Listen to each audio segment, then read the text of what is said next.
Hello friends, welcome to channel AMBPCS।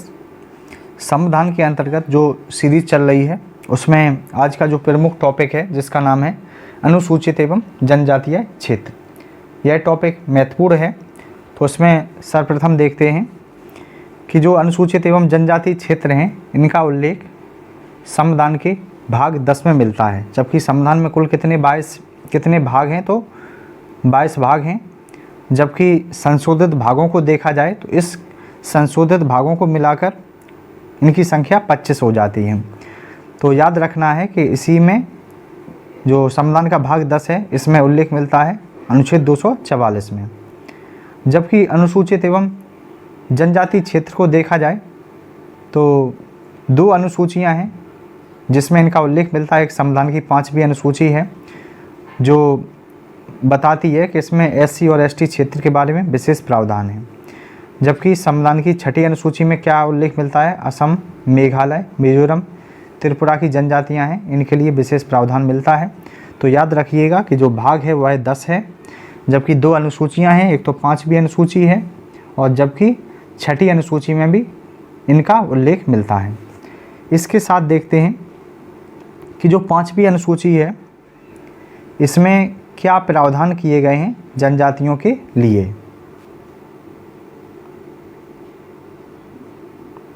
तो अब 5वीं अनुसूची में जो पहली बात या पहला जो प्रमुख पॉइंट ऐड किया गया है वह है अनुसूचित क्षेत्र की घोषणा।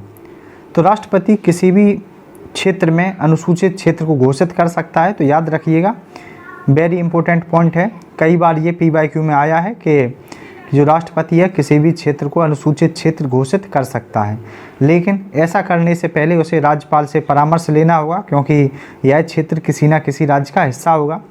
जबकि राष्ट्रपति राज्य के राज्यपाल की सलाह पर ऐसे क्षेत्र को रद्द करने का भी आदेश दे सकता है। यानी कि हम ये कह सकते हैं जैसे ही कोई अनुसूचित क्षेत्र है वह विकसित हो जाएगा तथा वहाँ के लोग पूर्ण विकसित हो जाएंगे, तो ऐसी स्थिति में राज्यपाल के परामर्श पर राष्ट्रपति उस क्षेत्र को रद्द भी कर सकता है। इसके बाद दूसरा प्रमुख टॉपिक है इसी में प्रमुख रिपोर्ट। तो राज्यपाल प्रति वर्ष जनजातियों के संबंध में एक रिपोर्ट सौंपेगा। यानी कि जो ये अनुसूचित क्षेत्र होंगे इनके संबंध में जो राज्यपाल है वह राष्ट्रपति को प्रति वर्ष एक रिपोर्ट सौंपता है, जिससे राष्ट्रपति को पता चलता है कि कौन सी जनजातियाँ हैं, कितनी समृद्ध हो पाई हैं या क्या कदम उठाए जा सकते हैं। इसके बाद ही 5वीं जो अनुसूची है इसमें नेक्स्ट पॉइंट ऐड किया गया है जनजातीय सलाहकार परिषद। तो जनजातीय सलाहकार परिषद का क्या योगदान होता है, जो भी ये क्षेत्र होते हैं जहाँ जनजातियाँ निवास करती हैं, इसमें इसी के उत्थान के लिए जनजातीय सलाहकार परिषद बनाया गया है जिसमें कुल 20 सदस्य होते हैं, जिनके अंतर्गत अनुसूचित क्षेत्र में हो या जनजातीय सलाहकार परिषद का गठन किया जाता है। मतलब हम ये कह सकते हैं कि अनुसूचित क्षेत्र जहाँ है वहाँ पर जनजातीय सलाहकार परिषद का गठन किया जाता है। इसके साथ ही अनुसूचित क्षेत्र में लागू विधि, यानी कि जैसे मानिए संसद या राज्य विधानमंडल का कोई कानून पारित होता है, तो ये जो अनुसूचित क्षेत्र होते हैं यहाँ राज्यपाल की अनुमति के बाद ही संसद या राज्य विधानमंडल का कोई कानून राज्यपाल की अनुमति के बाद ही चाहे वह लागू करे या लागू नहीं करे या जनजातीय सलाहकार परिषद के माध्यम से लागू कर सकता है कौन, राज्यपाल। तो याद रखिएगा जो अनुसूचित क्षेत्र में जो लागू विधि होती है उसमें मुख्य योगदान होता है राज्यपाल का। अगर वह चाहे तो कानून को लागू कर सकता है या नहीं कर सकता है, या वह जनजातीय सलाहकार परिषद से परामर्श कर सकता है। इसके साथ ही जनजातियों के कल्याण के लिए 1960 में आयोग का गठन किया गया था जिसके अध्यक्ष थे UN धेबर 10 वर्ष के लिए। इसके बाद 2002 में क्या हुआ कि दूसरा आयोग का गठन किया गया जिसके अध्यक्ष कौन थे, दिलीप सिंह भूरिया। इसके बाद देखते हैं संविधान की 6ठी अनुसूची। 5वीं अनुसूची में जितने मुख्य पॉइंट थे उनको कवर कर लिया गया है। इसके साथ ही 6ठी अनुसूची क्या कहती है, तो इसमें 4 राज्य हैं।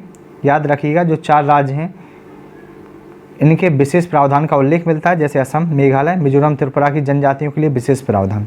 अब हमें एक बात यहाँ से यह समझना है कि भारत में तो 28 स्टेट हैं।